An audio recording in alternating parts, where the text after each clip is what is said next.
Over the past 3 years, Syria's Air Force has rained death on more than 21,000 civilians. Their bodies ripped apart by exploding barrel bombs, missiles dropped on homes, businesses, bus stops, even hospitals. These war crimes have been well documented. Not so the part played by the shadowy world of offshore finance. Behind the scenes, companies using offshore tax havens were accused of supplying fuel to the Syrian Air Force.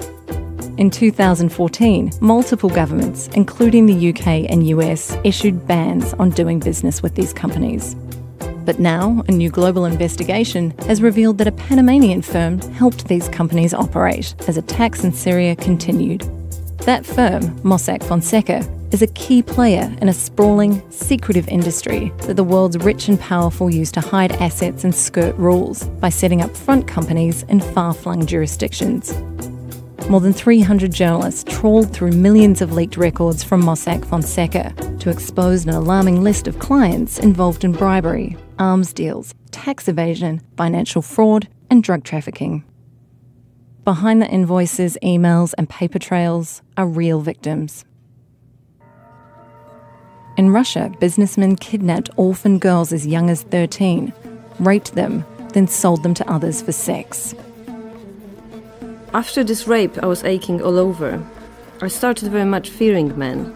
I felt as though they wanted only one thing, only sex with me. When I was taken into a foster home, I felt as though my foster father would rape me if I'm left alone with him. One of the alleged ringleaders was a client of Mossack Fonseca's.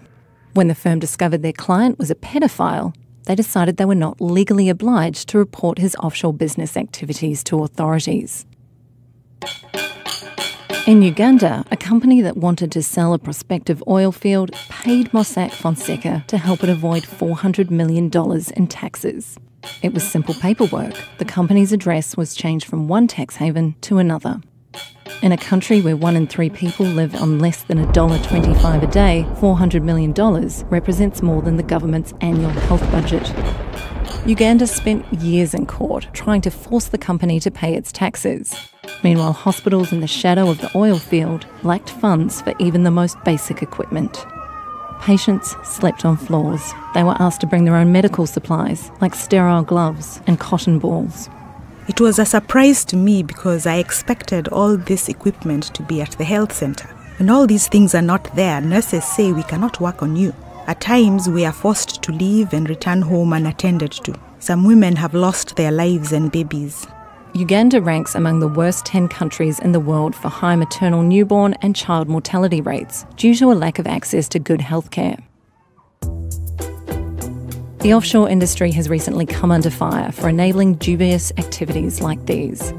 But firms like Mossack Fonseca have helped clients continue to operate behind a veil of secrecy.